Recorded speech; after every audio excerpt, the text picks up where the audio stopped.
Neste vídeo vamos conhecer um pouco da dialética segundo o pensamento de Aristóteles. Para Aristóteles, a dialética é uma forma de raciocínio, e um raciocínio é um discurso. A partir disso, conclui-se que a dialética é uma forma de se adquirir o conhecimento e que o raciocínio dialético é a dialética propriamente dita. Segundo Aristóteles, existem dois tipos de raciocínio, o demonstrativo e o dialético. O demonstrativo tem como característica principal o rigor lógico e o embasamento em premissas primeiras, também ditas como axiomas. O problema desse tipo de raciocínio é encontrar essas premissas primeiras, pois elas não poderiam ser derivadas de nenhum outro silogismo. O raciocínio dialético também necessita do rigor lógico, porém ele não se baseia em axiomas, mas sim em endoxas. Esta é uma palavra derivada do termo grego doxa, que significa opinião. Assim, nesse sentido, endoxa seria uma boa opinião. A palavra opinião pode ensejar um sentido de falsidade, como algo que não segue nenhum método e é, portanto, digno do senso comum.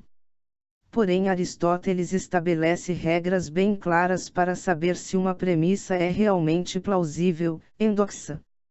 Para ele, endoxa é uma premissa aceita pela maioria das pessoas, se não por elas, pelos sábios, se não por todos, pela maioria, e, se ainda não houver uma maioria, a que é aceita pelos mais famosos e influentes sábios. Outro tipo de raciocínio ainda é o raciocínio erístico. Porém, esse apresenta a ausência de observação das leis lógicas. É uma prática usada apenas para ganhar a argumentação, e não para alcançar a verdade. Esse raciocínio era praticado na antiguidade pelos sofistas. Sofistas eram educadores que negavam a existência da verdade e que cobravam para ensinar aos homens a arte da retórica, não para que estes usassem a favor da polis, mas sim em favor de si mesmos. Os filósofos eram os que faziam uso da dialética e mostravam que a sabedoria não consistia apenas em falar bem e saber argumentar, mas sim em buscar a verdade, para purificar a alma de sua ignorância e contribuir para a polis atingindo a harmonia em sociedade. Mais um uso da dialética na antiguidade é a dialegestai, um jogo realizado em praça pública. No jogo, um orador expõe uma tese e um segundo orador faz perguntas ao primeiro. O objetivo deste segundo é fazer o primeiro cair em contradição. Esta é a base do raciocínio dialético. Comprovar um argumento por meio da refutação de um argumento oposto, respeitando a lei da não contradição. Assim, se a tese resistir às perguntas, é um raciocínio válido.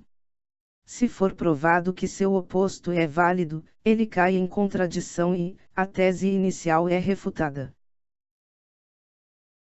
Para Aristóteles, a dialética é um método através do qual podemos raciocinar sobre todos os problemas que enfrentamos, a partir de coisas plausíveis, ou seja, endoxas.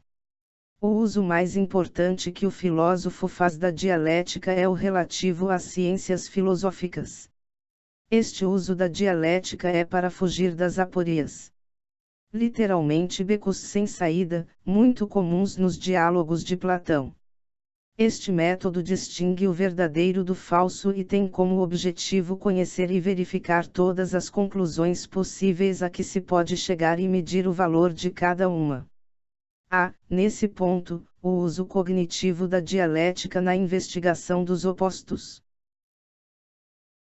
Há uma diferença entre a dialética praticada por Platão e uma forma mais forte, praticada por Aristóteles, a qual é apresentada em um trecho da Metafísica, em que o Estagirita diz que no tempo de Platão a dialética não havia encontrado um jeito de investigar que não fosse investigar a essência. Mas, Em seu tempo, Aristóteles pode investigar não as aporias referentes à essência, mas independentemente destas. Esse caráter da dialética, que é o confrontar de opiniões, é uma espécie de diálogo que corresponde a um procedimento crítico. A crítica é uma espécie de dialética e uma de suas formas mais importantes. A crítica não é uma ciência, com objeto de estudo, mas uma arte, que qualquer pessoa pode ter em posse, até mesmo os ignorantes. A importância da crítica está no fortalecimento das opiniões. Na ciência só podemos partir daquilo que é aceito como princípio. A crítica nos conduz ao discurso científico. A crítica dos grandes sistemas, dos grandes filósofos, das grandes opiniões e teses resulta numa atividade fundamental da dialética. Em Aristóteles, a dialética tem uma clara função instrumental, organon. É colocada no nível da obtenção da verdade. Ela é um meio para resolver as aporias, a ambiguidade da linguagem, levantar premissas, opiniões e confrontá-las. Assim, a dialética de Aristóteles é a atividade suprema lógica de procura da verdade. Podemos, então, concluir que, a dialética em Aristóteles serve para se chegar aos princípios primeiros, para treinar uma forma de conhecimento até superior à própria ciência. Ela serve às ciências filosóficas na distinção entre verdadeiro e falso, para se buscar o conhecimento independentemente da essência, fugindo das aporias. E sua força é mostrada quando se apresenta diante da oposição, e serve como critério para julgar se determinada hipótese é uma afirmação, ou um princípio plausível.